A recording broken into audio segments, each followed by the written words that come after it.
Richard Oliveira, abandonar Kherson e Donbas também é fim do Putin. Kherson, Richard, eu não acho que seja tão definitivo. O Donbas depende da extensão. Tá? Uma derrota ampla que leve a uma situação anterior, pior do que a anterior a 2014, ou na pior das instâncias, pior do que havia em 24 de fevereiro, pode complicar para o governo russo. Agora, o Kherson eu não acredito que seja tão dramático. Tá? Vejam vocês, o paradoxo, tá? O paradoxo é o seguinte: os ucranianos não conseguem defender sua infraestrutura básica. Por outro lado, eles avançam em territórios na guerra convencional, cujo controle civil e militar já estava sob controle dos russos, de maneira, pelo menos, considerando aí uma pela outra, há pelo menos 6 meses, tá? E de maneira constante. Esses avanços terrestres têm acontecido de maneira constante. Se você pegar o mapa de abril e o mapa de hoje, muita gente pode dizer que foram retiradas estratégicas, mas é claro que há uma diminuição da extensão do controle territorial russo na Ucrânia. Tá? Isso não resta a menor dúvida. Recentemente nós recebemos material também, farto material, de publicações legais na Rússia, que mostram que há perspectiva, né, até porque o Nilson pergunta se os conscritos já estão em operação, de convocações, de convocatórias mais amplas. Há todo um arcabouço legal sendo preparado para convocações mais amplas, para que os russos tenham mais capacidade em relação à mão de obra militar humana ali nesse conflito. O grande paradoxo é esse. A Ucrânia não garante suas usinas hidrelétricas, termoelétricas, suas torres de transmissão de energia, não tem capacidade de defesa antiaérea. Por outro lado, está fazendo avanços consecutivos terrestres em direção a regiões que não controlava, pelo menos desde abril. Então você tem... Eu não estou falando aqui de Bucha, não estou falando de regiões no entorno de Kiev, próximas à fronteira de Belarus, não, eu estou dizendo da região sul, que inclusive é o tema principal dessa nossa conversa. Agora, alguém perguntou, o Júnior Corrêa perguntou aqui, preocupa o mundo? Claro que preocupa, porque essa dimensão do avanço ucraniano, ela vem aí de maneira consequente, de maneira consecutiva.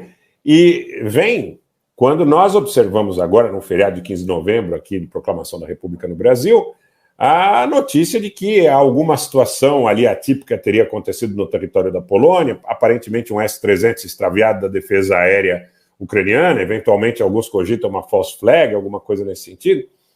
E ali foi cogitada a solicitação do artigo 5º, se não do artigo 5º, do artigo 4º da OTAN, e dirigentes dos países bálticos chegaram a falar novamente em zona de exclusão aérea sobre a Ucrânia. Então é uma situação que sim preocupa o mundo, continua preocupando o mundo, em decorrência da delicadeza do tema, quando nós consideramos que são potências nucleares que estão disputando expressão de poder territorial, econômico, geopolítico, geoeconômico, mas há um conflito militar em andamento. Há um conflito militar. Isso não pode ser sonegado da opinião pública. Então, sim, enquanto houver um conflito onde há mudança de posição sob o aspecto do domínio terrestre das regiões que estão em contenda, em disputa, e situações como essa que aconteceu na Ucrânia, declarações como essa que aconteceram nos países bálticos, na Polônia, preocupa o mundo. Preocupa o mundo. Porque está acontecendo uma guerra onde medem forças potências nucleares, seja por intermédio dos ucranianos, que representam a OTAN, seja por intermédio dos russos com seu próprio arsenal. Tá? Tem uma outra coisa, pessoal, que eu não posso deixar de comentar com vocês.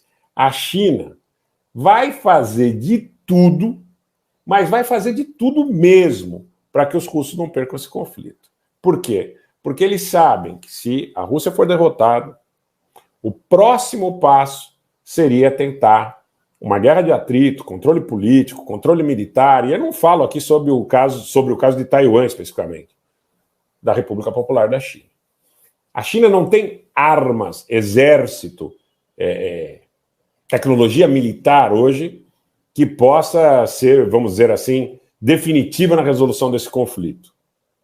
Mas ela tem capacidade de injetar dinheiro na economia russa, inclusive por intermédio da compra de recursos energéticos, que façam que os russos continuem tendo capacidade de produzir resultados nesse conflito, ainda que seja pelo lançamento de mísseis Caliber, Iskander, ainda que seja pela atuação de artilharia, ainda que seja por esse viés. Mas a China vai fazer de tudo possível e imaginário, tá? Para que os russos não percam esse conflito. E se forem feitas concessões por parte dos russos, para que se sustente a administração russa nos moldes em que se encontra hoje. Tá? Eu não tenho dúvida disso. E não tenho dúvida que interessa muito também para a República Islâmica do Irã que os russos não tenham revés nesse conflito. As próximas ações da OTAN, em caso de uma vitória cabal sobre a Rússia, não necessariamente seriam sobre China e Irã, não necessariamente nessa ordem. Mas China e Irã, o Irã, gente, o Irã está mais de 2 meses combatendo, tá?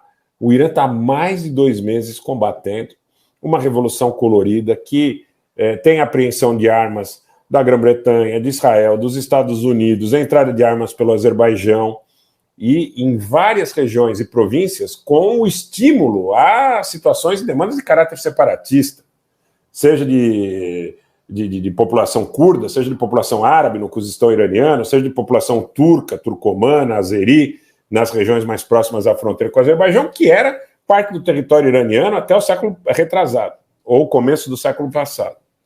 Principalmente na Nakhchivan, né, que tem uma história aí de pertencer ao Império Persa, onde muitas vezes havia maioria armênia, inclusive, administração armênia, em muitos momentos no escravo de Nakhchivan, e que, na realidade, tem servido muitas vezes para a entrada de material para fustigar o governo de Teherã.